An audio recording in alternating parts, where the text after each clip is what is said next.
Salutare prieteni, bine v-am regăsit la un nou vlog. Astăzi vă arăt colecția mea de squishy-uri. Primul squishy este acesta. Se aude super bine pentru că este de squishy. Și miroase pe partea aceasta a pufulete altceva miroseau odată. Dar acum nu prea miroase a squishy normal. Mai departe am acest popcorn cu LOL. Îmi place super mult popcornul că se aude foarte bine. Dar aici nu. Aici este doar super mare.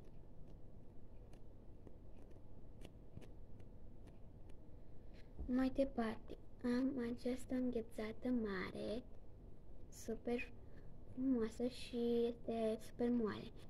Nu este la greutate foarte grea, dar este super ușoară și super moale. Este ruptă, desigur că da, le-am folosit mulți ani, de 2 ani sunt. Mai departe am încă o înghețată, numai că este cea opărțită de mine, da, cu foarfec, dar este mai mică, aceasta. Vedeți că este burete. Mai departe am acest unicon care mi l-a dat prietenul meu mai de curând, adică anul acesta. Și îmi place foarte mult cum se aude. Cu cât sunt mai învopsit, cu atât se aude mai bine. Și aici se aude.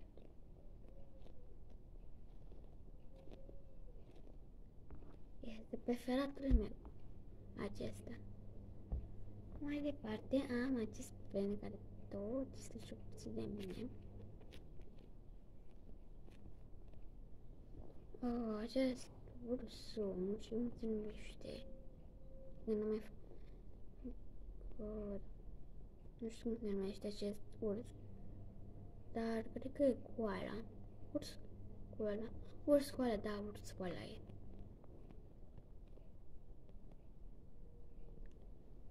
Mai departe am această înghețată care este colorată, nu este ca celelalte.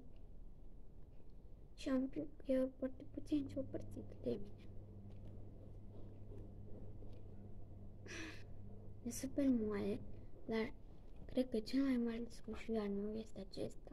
Acesta e mai tare un pic. Mai departe am această buniță. Aici e tare pentru că i s-a rupt capul.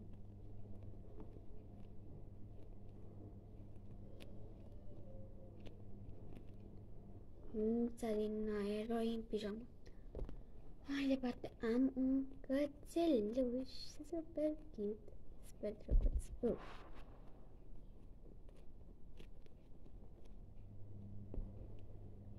Această bezea, dar nu mi s-a luat asta după ea. Am luat că dat aici e încă foarte mișto. Aici e fin. Nu e genul ăla de burete ca așa. Normal, burete din acela normal. E fin. Bine, cred că dacă îl supărțești și pe asta, tot la fel. Acest care cred că e fel super urât. E un lapte. Eu am scris aici ceva pe ele. Încă nu mă țin minte ce am scris aici. Nu se înțelege. Am scris super urât.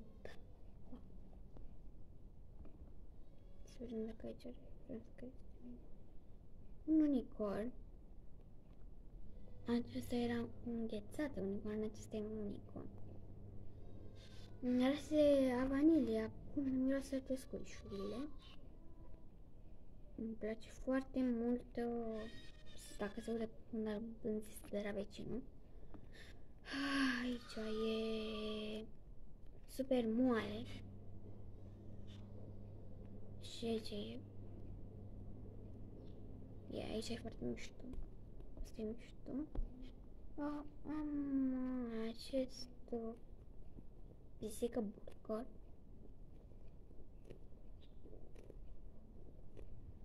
mai departe și mai am încă două și atât. Acesta, care este un cappuccino, dacă nu mă înșel, adică un cappuccino.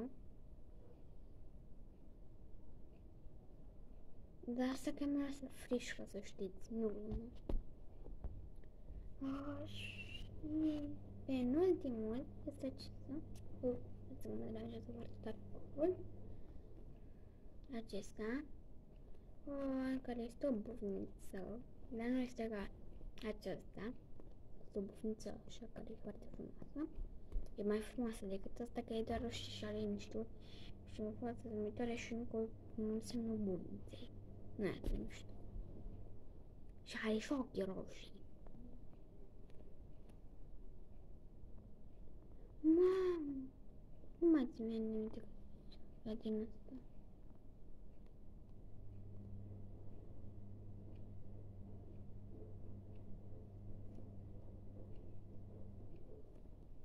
Ce tare!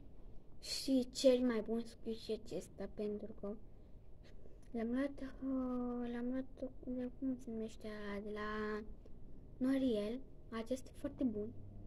Am mai avut unul, dar mai că l-am stricat. Dar este foarte bun. Nu este bulet din acela super ciudat. E un bulet foarte bun. Și foarte tare. Deci vin astea pepene. Cam acesta a fost video. Nu uitați să dați un like, un share și un subscribe pe contul de Instagram. Pa, pa!